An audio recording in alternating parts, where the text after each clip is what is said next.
Hi, everyone. My name is Jennifer Regala. I'm from Wolters Kluwer Health, and I'm excited to be here today. And many thanks to John Warren for inviting me to do this. Total fangirl moment because Melanie and Caroline are the best, and you're in for a real treat. I also have to point out I have a colleague in the office with me today. Adriana Borges arrived a night overnight at the Regala house and lived to tell the tale. So make sure you chat with her about that next time you see her. But down to business. Thank you to GW University, to John, to Pooja, to Jesse for your amazing leadership in this conference and for setting up a really, I told John earlier, this conference is always a 100 out of 10, and this year was no exception. It's my privilege to introduce two scholarly publishing icons. That's the only way I can describe them. Melanie Dolechek from the Society for Scholarly Publishing, affectionately known as SSP, and Caroline Sutton from the International Association of Scientific, Technical, and Medical Organization, STM, as we love to call it. Today they will present on advancing principles of trust in research integrity. It's no secret that scholarly publishing is in peril. The threats and attacks on what we do have been coming fast and furious, especially since January 2025, no thanks to our own US government. To me, though, the light in this storm has been the collaboration and connection we've all seen happening with our beloved publishing membership organizations. We see our leaders here with SSP and STM represented today, but so many more. Like, look at the folks who are sponsoring this conference today as examples. AU Presses, the Council of Science Editors, and the International Society of Managing and Technical Editors, and so many more that I haven't mentioned. And I just am really comforted and inspired by how these organizations are working together. There is not one hint of competition at all. It's only collaboration all the time to reinforce our communities and what we do and to come up with meaningful solutions to push back against the threats that we're seeing. So with that, thank you so much, Melanie and Caroline, for all the work that you're doing, for your leadership, and we can't wait to hear your presentation today. So the floor is yours. Thank you. Thank you so much. I think I'm going to speak on behalf of Melanie and say, wow, the pressure's on now. I think we're both absolutely delighted to be here. So thank you ever so much. And it's also, I think, for us, very gratifying to speak with all of you because we have, and I'll read a few lines of this in just a moment, we've published this statement collectively with some others, and this is the first time we've had an opportunity to delve a little bit deeper into this with a group. And so we're really excited to share that with you. So again, thank you so much to have an opportunity to meet with you together with Melanie today. We want to share with you the journey that we've been on and that we are on and that we think we're going to be on for quite some time to come, to be quite frank.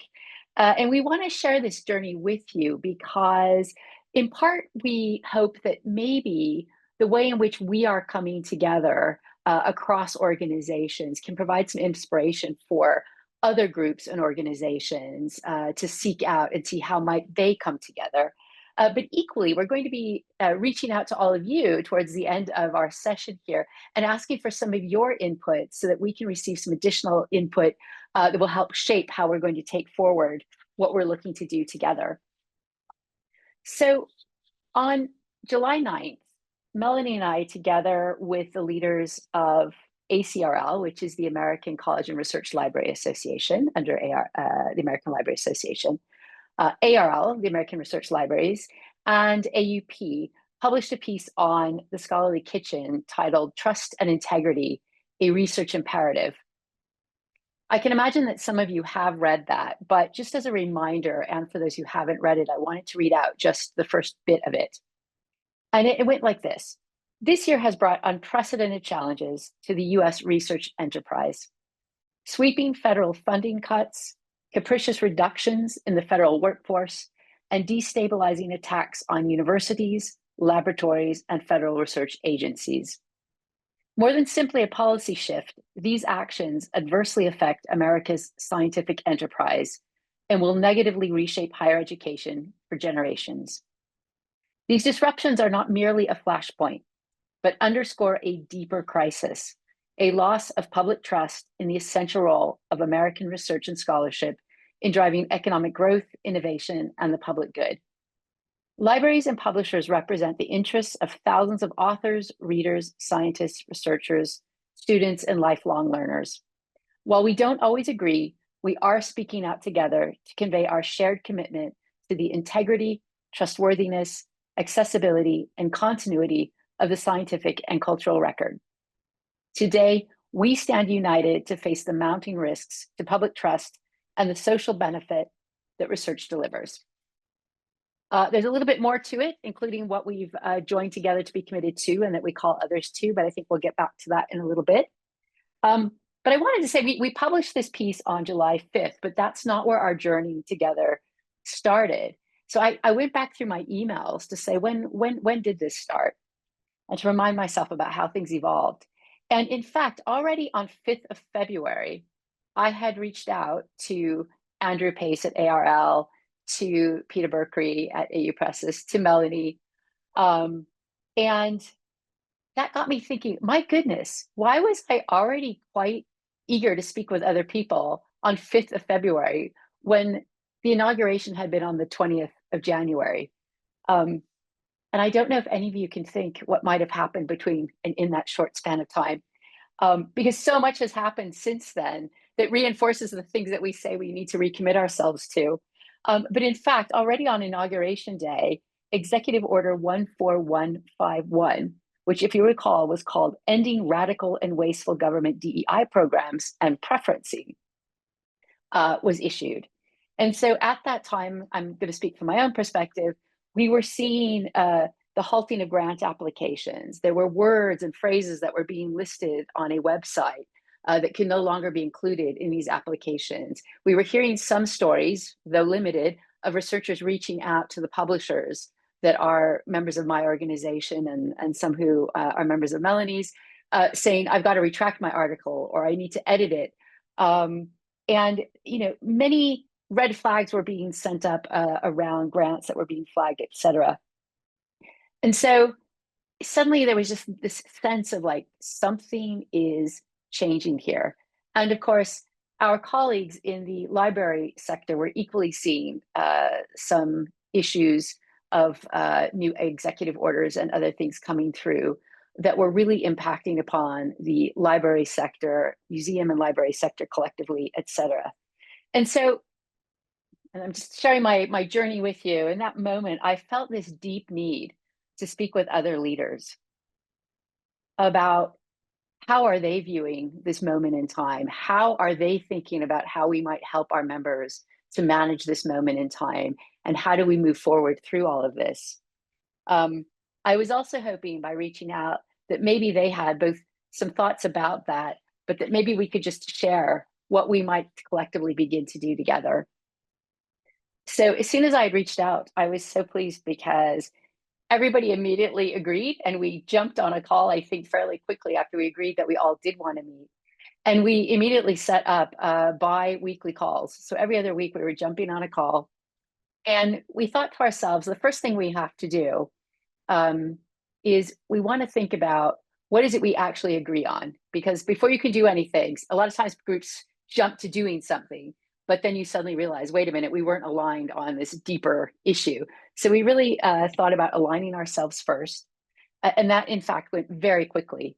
So despite the fact that we were libraries and publishers and groups that on other occasions have not been in agreement on issues that have been debated in the public sphere, actually, we came to realize that deep down at our cores, we are very aligned on what we think truly matters and what we really need to preserve. And so that really helped us to start thinking of, okay, what might we do? And that led to us collectively writing this piece that was published in the Scholarly Kitchen on July 5th. We also initially agreed that we were going to keep the group rather small because it's easier to agree where you want to go and what to do in a smaller group, and then we can invite others in. And as Melanie will talk a little bit more about, we're still in the process of sort of defining what is it that we are concretely going to be do together. But we are on our way of beginning to formulate that with the help of input from folks like yourselves. And next week, we'll be giving another talk together, some additional input. I'm just going to say a few words on trust before I turn over to Melanie, who will take it forward from there. Again, the title of our piece is Trust and Integrity, a Research Imperative. And so I think it's worth thinking and spending a few moments on that concept and word trust. Because certainly what became clear to me, and I think also in particular for Andrew Pace at ARL, putting a little bit of words in his mouth perhaps, but it really was about that, there is this notion, this perception that libraries and publishers aren't really friends, and that we have a few areas where we might be aligned, but really we disagree on a lot of things. When in fact, again, through this process, we came to see that, we actually at a deep level agree on what's really, really important here. And so it became very clear that an important part of this work was, if our aim is to build trust sort of outside the academic bubble out there with those who don't trust the system, then we have to begin by thinking about trust between ourselves and how do we build that.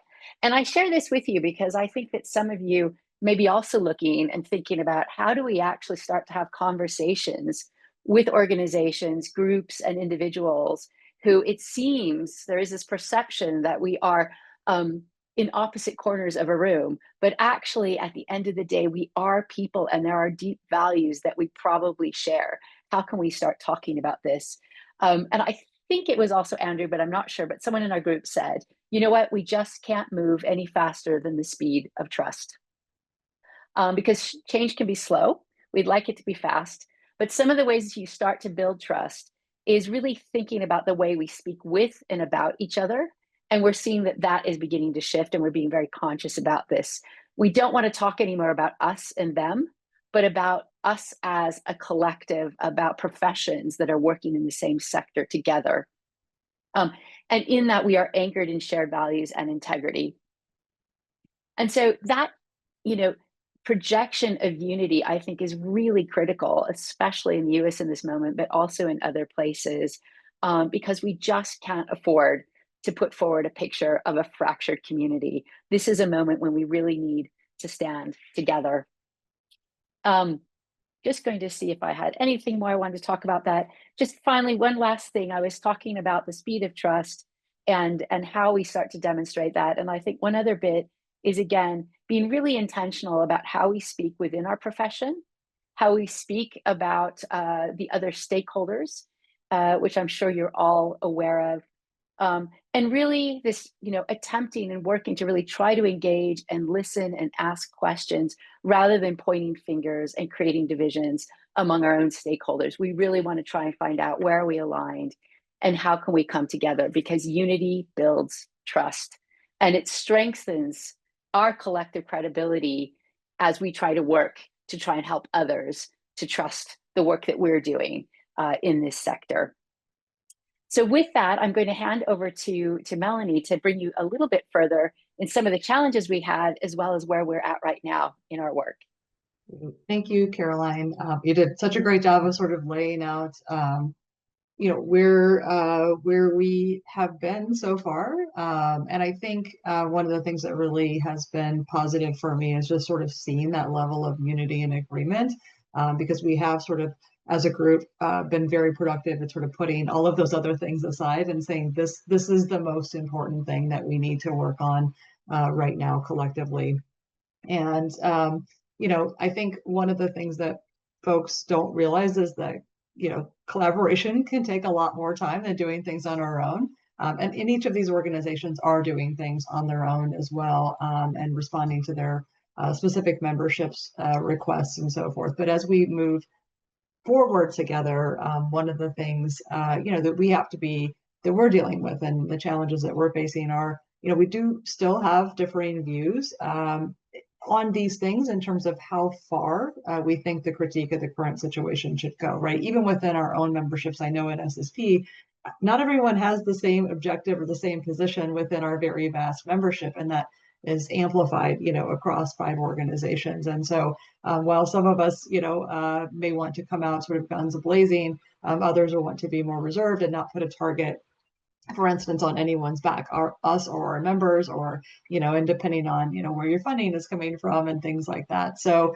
they're just things that we have to deal with as we go through this process. We all have different governance structures and different decision-making structures. So each organization is organized a little bit different with boards and councils, and what their level of involvement and their level of approval is there. And so, I mean, I know when it came to the statement, everyone had to sort of push it out to their boards and get agreement, and there was wordsmithing. And I mean, as you can imagine, there's just there's a lot of minutia in governance that we sort of have to wade through to get to, that point of action. And culturally, we're all a little different, right? We all move at a different pace, and so that's something we have to be mindful of.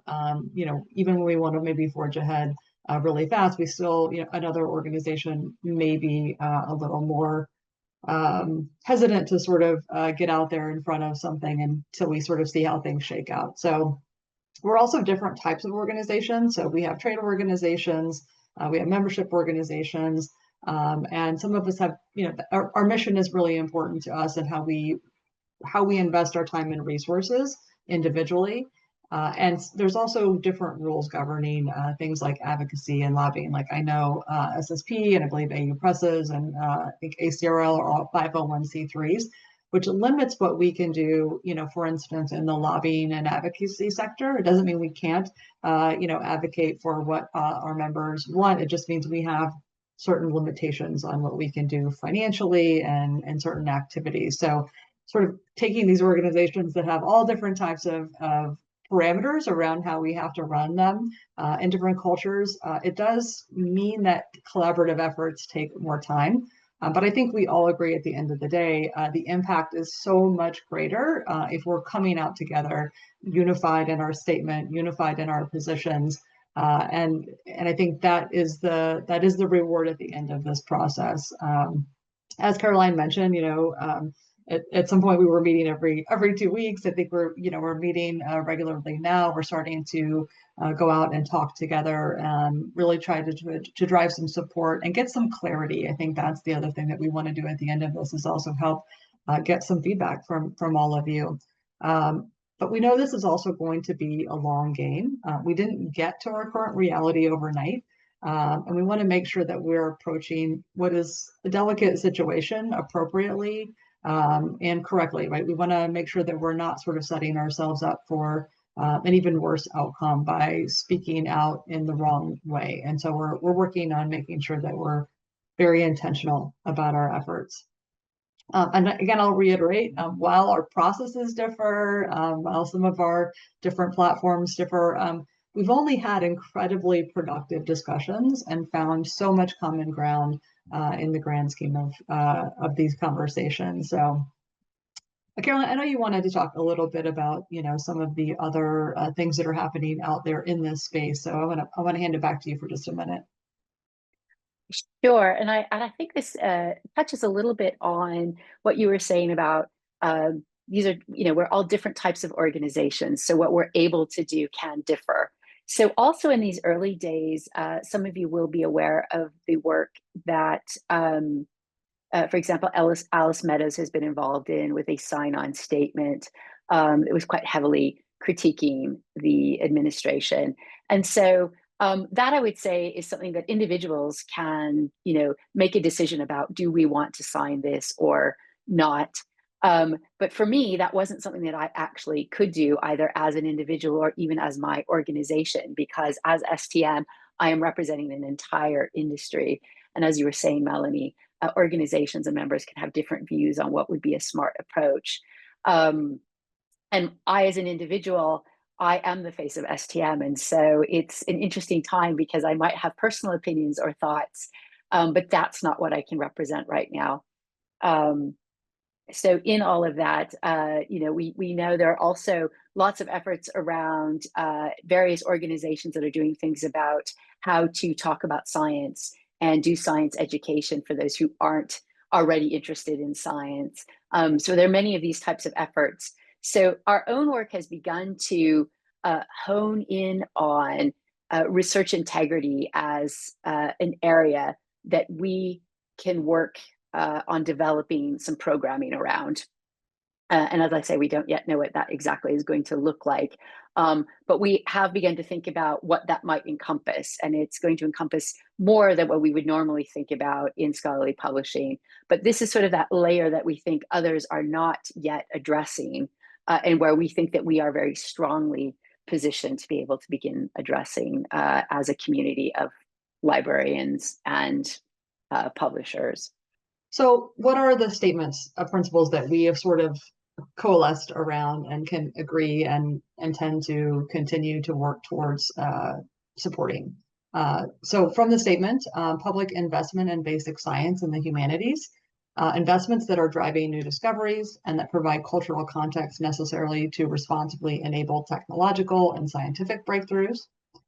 The need for broad access to validated, trusted information, and not just for today's citizens, but also for those future generations, along with robust support for the infrastructure and the information provided by libraries, archives, and publishers.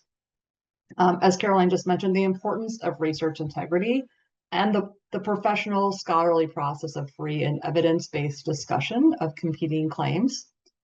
And finally, protecting and advancing freedom of speech, academic freedom, non-discrimination in the marketplace of ideas, and ensuring that research and scholarship remain free from political interference. There were so many issues. I mean, those executive orders were coming out fast and furious, and there's so many other things that we talked about, like, oh, what about this? Should we include this? Can you believe they're doing this? But we decided that we really needed to focus our efforts, and the sort of integrity is really the unifying principle and the foundational focus of where we all found that common ground. And again, where our collective memberships, we feel like everyone can be on the same page and support those things. So integrity is really an important pillar in building strength, building trust in science. Scholarship really is about research integrity. It's a shared value among everyone in this research ecosystem. And it's the biggest threat right now, but it's also the strongest anchor for building that trust. It is the essence of the value of the scholarly record at the end of the day. And I think, as Caroline talked earlier, really we're all part of the same ecosystem, and it's time to sort of shift away from us versus them and really talk about how we reflect those shared values and those core principles that make scholarly, communications what it is. And Caroline, do you want to talk a little bit about the scope of research integrity in this context, or do you want me to keep going? You can keep on going for Okay. now, and then I can Great. supplement you. Yeah. Perfect. I just wanted to make sure I'm not, taking over the Yeah. conversation here. No, please. So when we hear the word research integrity, that can mean different things to different people, I think. And in the context of what we're talking about, we're really talking about the integrity of science and research and the need to trust science and scholarship and be able to, talk about that diplomatically and this concept of science diplomacy. Integrity is tied to freedom to learn, freedom to read, freedom from that government and political interference, and protecting and advancing freedom of speech, academic freedom, and non-discrimination in the marketplace of ideas. I think we also have to be cognizant that there's some challenges framing our work in this way. The first one is really weaponization of the term that we're sort of coalescing around, right? There's different ways that we use the word, but also it could be used against us in the sense of, publishers are doing a horrible job. Just look at the paper mills and the increase in retractions and the political misuse of scholarship. And it takes too long to get research out. Or, why do we even need librarians when you have AI? But I think we have to sort of bring people back around in our messaging to the parts of research integrity around the peer review process and that scholarly record and the academic freedom aspects of that. So I think we have to be prepared for some of our words being used against us, but it's also sort of making sure that our narrative is front and center as well. We also, again, acknowledge that our audiences are fragmented. So, we have academia, we have contrarians and skeptics. We have librarians and the general public, and these stakeholders, our own stakeholders, our internal stakeholders as well. So all of these things are challenges that we are going to have to figure out over the next months, could be years. I'm not really sure yet how long all of this will take, but we did a survey when we initially published the statement to get some feedback from our community. And I'm gonna put that up on the screen now. While you do the survey, I'm also gonna talk through some of the things that we've already kind of seen in our initial results, but give me just a second here to get And this. while you're bringing that up, Melanie, Yes. I'll just supplement a little bit of what you said. I just want to also add that in writing this statement, one of the things that we were thinking, because some people said, why are you publishing it on Scholarly Kitchen? That's not going to change the minds of those folks that we want to change the minds of. They don't read the Scholarly Kitchen. And we said, but this initially is about how we bring our own community together and we start to provide a language about how we want to talk about this in a similar way. And I wanted to say also, I see there's a comment in the chat here about why you're making your organization's targets for the current administration? Why not just lay low, as some other organizations are doing? And I think to the point that you were making, Melanie, the research integrity discourse can also be turned against us. And that is because we know it is not perfect. We have not done a good enough job in the past. And so there's also something in this moment of it approaching this with some humility that things weren't perfect. And this is why things have begun to erode. And if we remain sort of self-righteous about it, it's going to be really difficult to talk with those folks that we need to bring on board and rebuild trust with. And so this is also part of what we're grappling with in terms of what is the smart thing, the most impactful thing or package of things that we could do together. But we've got to be really humble and as Melanie was saying, this is why this is probably also about a longer term, because we did not get where we are today overnight. This has been a very long process that brought us here, and it's going to take us a long time to get to a new place. So let me give back to you, Melanie, while you've got this up now. Yeah, so please use the QR code on your screen. You should be able to sort of self-pace yourself through this. I'm going to go ahead and advance to the next slide so we can sort of see some of those results coming in. But this is very similar to the initial survey that we sent out. We didn't get a huge amount of responses, but we did see some themes coming through, and your feedback will contribute to this as well. That initial feedback indicated that providing resources or tools that help institutions communicate the value of research infrastructure is really the most important priority for our communities. There's also some interest in sector-specific messaging tailored for internal use and cross-sector convenings or discussion series, and some potential allies that we were encouraged to engage are researchers, universities, and other learned publishing societies and associations. We really want to embrace new mechanisms of how science is being communicated, where and how, and what this will mean for our work. Caroline talked a little bit about audience earlier, and that we've been talking to ourselves, and it's time that we talk to a broader audience, to the general public in many cases. So some of that feedback suggested that we needed to focus on storytelling and messaging, things to combat misinformation and restore trust in science and research and scientists, rather than sort of just solely addressing those who are already supporting us. Loving here, we're seeing consistent results here in the survey about resources and tools being really the most important, followed by that cross-sector convening, which is great. We love it when new data reinforces our existing data, so we know we're in the right direction here.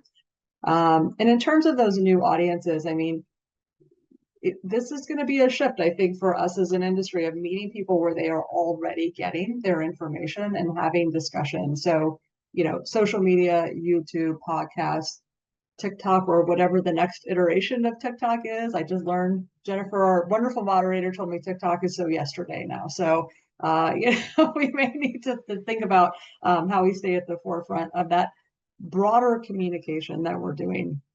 But we also can't talk for ourselves. We've got to be talking with the dissenters and the skeptics and the folks that are curious, but that are getting their information from less informed sources. We need to get invited to their tables. So we'll be looking to our community to help us figure out how we get those invitations. One other thing that I thought was really interesting in some of our meetings, Caroline had brought in communications experts to talk with us, and some of her research shows that while people, we see in generally that people are skeptical about science, they're selectively skeptical, and I think that is an opportunity for us to figure out how we use and capitalize on the things that maybe they're less skeptical on to help them understand the things that maybe they are maybe less sure about in terms of how research works. So this is great. I'm loving these results. I'm going to flip to the next slide here. Just being mindful of times. What other actions should we consider that we didn't list? Forming a board or a think tank composed of scholarly publishing professionals, great press releases, editorials, strong messaging. Advocacy does make a difference. Really, that's why we're here. We hope that it does. Finding your publishing influencers globally. Going back to sort of finding those new channels and those new audiences. And a combination of all approaches, plus guest appearances by leaders across publishing, podcasts, webinars, conference presentations. I think these are all wonderful, wonderful suggestions. And then who else should we be collaborating with? I always love these word clouds because sometimes really big words emerge, but sometimes they're all original ideas. And it looks like because we're all the same size, we've got some great original ideas here. As well. Journalists is starting to emerge. I think that's spot on. Funders, definitely. Local governments, we've heard that a lot, is that, sometimes it's hard to sort of get space in the New York Times or the Wall Street Journal, but people do still read their local papers. And that is another way that we can help spread our message around research integrity. Caroline, do you want to maybe wrap up for us? Sure. And I suppose we even have a little bit of time for questions, don't we? Probably. Yes. And I'm looking to Jennifer as well, who's moderating. No, thank you for all of those suggestions. And just to reiterate too, for us, there is a lot of thinking about how do we get outside of the bubble. And as you were noting, Melanie, one of the things that also our communications folks were pointing out is today, by the time things hit the mainstream media, the opinions were built long ago somewhere else, and trying to figure out the genealogy of where these little nuggets get planted on which podcasts and then how they develop before we actually catch them. That's part of our challenge too, as we try to rebuild trust in science going forward.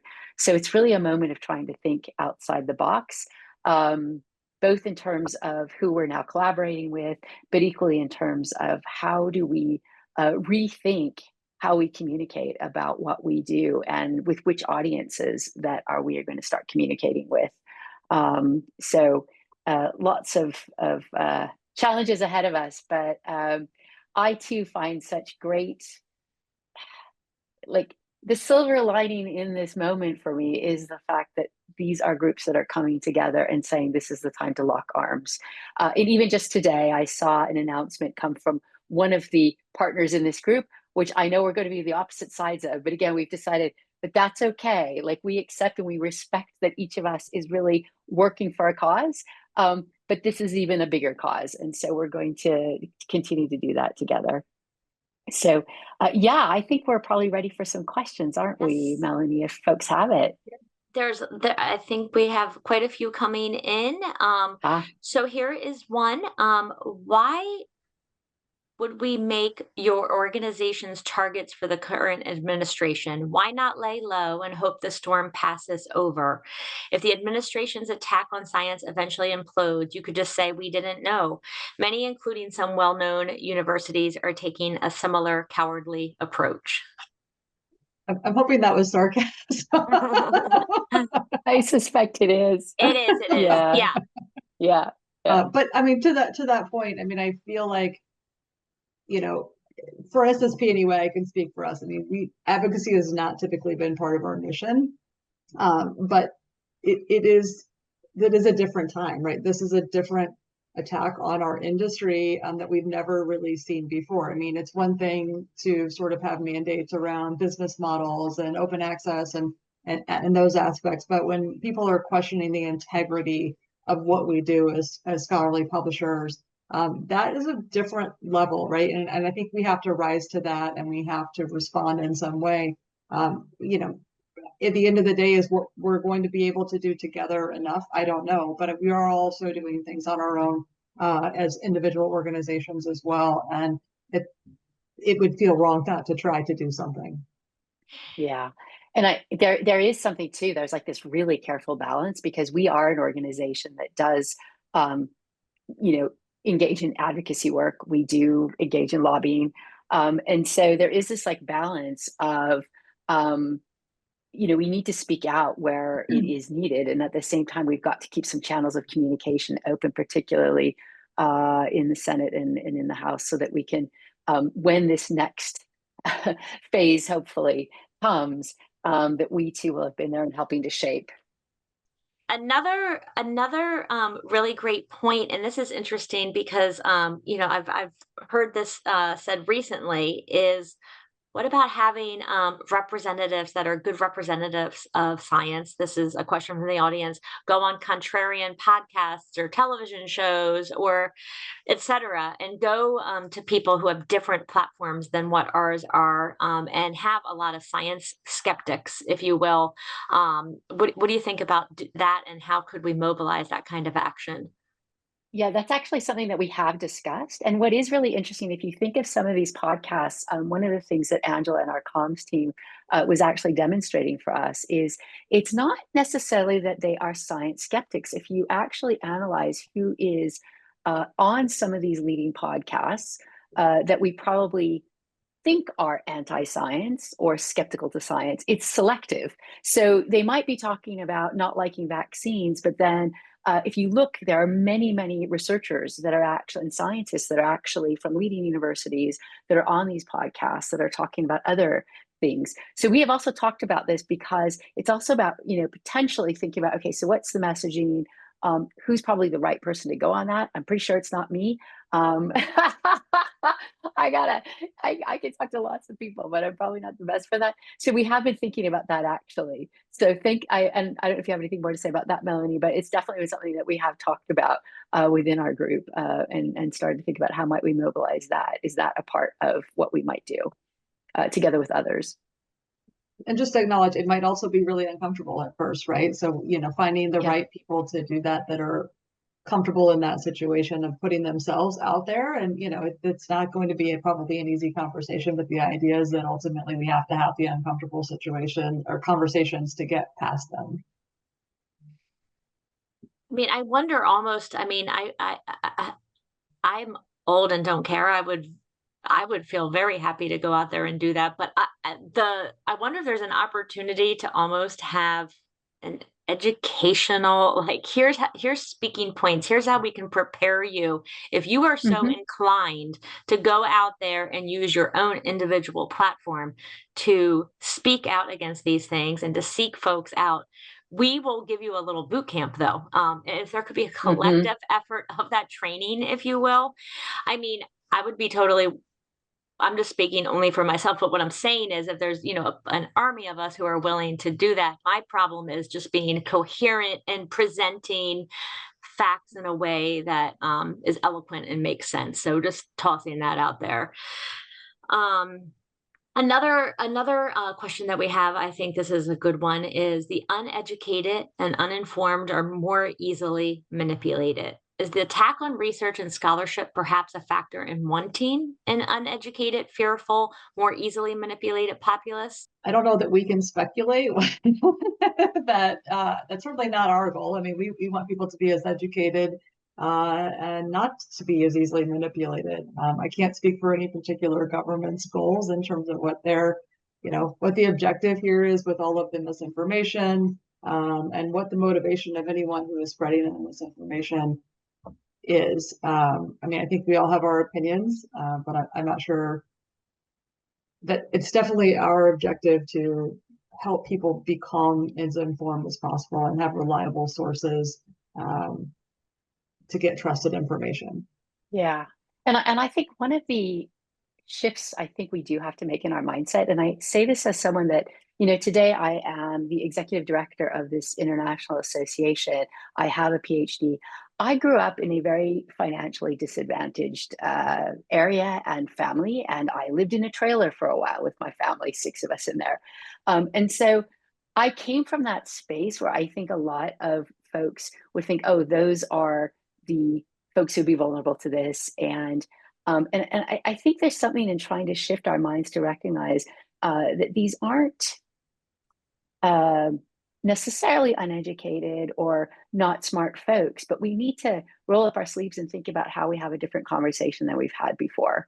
And so, kind of, how do we start to uh, create that equal platform to have that conversation with folks who might have a different background than ours? We're just so used to, and I am now guilty of this. I'm used to talking up in the ivory tower, and I need to start thinking about how do I actually communicate with others who aren't sitting up there with me, but are following other paths in life. There was a +1 in the chat to the idea of a boot camp. So I don't know if there is a way to mobilize, just to get folks to be able to articulate, and not even that organizations say this is what you must say, but this is how you can coherently collect your thoughts and then go out there and spread the word. Also, someone, back over to the chat, someone is pointing out a study pointing that Americans most trust their physicians for most of their information. So I do encourage everyone to stay engaged over in the chat. I have another question here, though, for you all. Earlier, I loved and appreciated your comment about building trust, which I'm sure is even more difficult in our current climate. What are the approaches we can take in publishing to acknowledge that many might have difficulty building trust if they feel that our organizations or publishing houses aren't taking a firm stance one way or the other? What are the considerations for remaining more neutral or bipartisan versus, for example, speaking out clearly for or against the administration's actions? That is a really tough question, isn't it? Really tough, really tough. Um,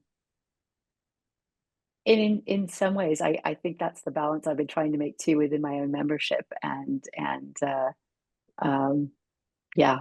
But Melanie, you look like you had a thought on that, or you were just hoping I was going to.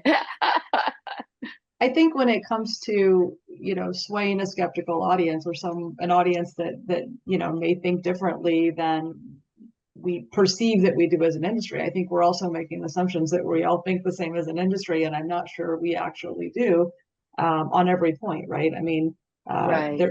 there are extremes, right? You can be extreme left and extreme right, but I think most people don't fall on one side of the spectrum or the other. There's probably something in the middle that works for everyone. And I think when it really comes to building trust, it's about listening as much as it is talking.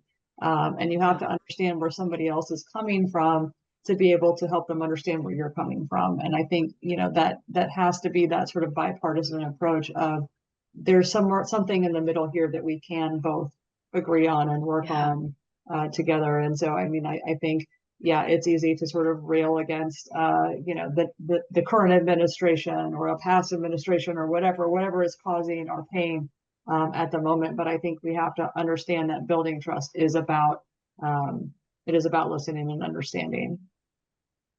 Yeah, and I would just add on to that too, because I think it's our listening and understanding. I think it's really critical that those of us that are leading these types of associations, and so for example, I think it's so important that in this, it's not just publishers, but we are the library leadership and the publishing leadership coming together, because I think this really demonstrates, we can demonstrate how to talk, we can demonstrate how to come together, how to talk about this as a single space, as opposed to, anytime I'm interviewed by a journalist, they're trying to get this the publishers pitted against some other stakeholder group, right? It's always that narrative. I was just interviewed last week over an hour. Then she didn't end up quoting me, this particular journalist, and I realized when I read the article, because it didn't fit in, it didn't fit the narrative. And so, there's something, I think, if we can come together and start demonstrating that trust, and maybe even at some point in time, we might be have a conversation together that's more visible to others about some of the more difficult issues, but do it in a respectful way. We can start to demonstrate for others, this is how we need to be doing this so that we can stop that negative spiral and start to come to the middle again. Because when I talk with leaders of other types of stakeholder organizations, not just in the United States, but also in Europe, and when I first took on this role, I said, I am so tired of the polarization. And this was before Trump. There was so much polarization. I said, I'm so tired of it. I know there are so many things we could be doing together that would be so much more beneficial to the research community and the communities we serve if we could just drop some of that other stuff for a moment and focus on this. And everybody said the same thing. Oh, I feel the same way.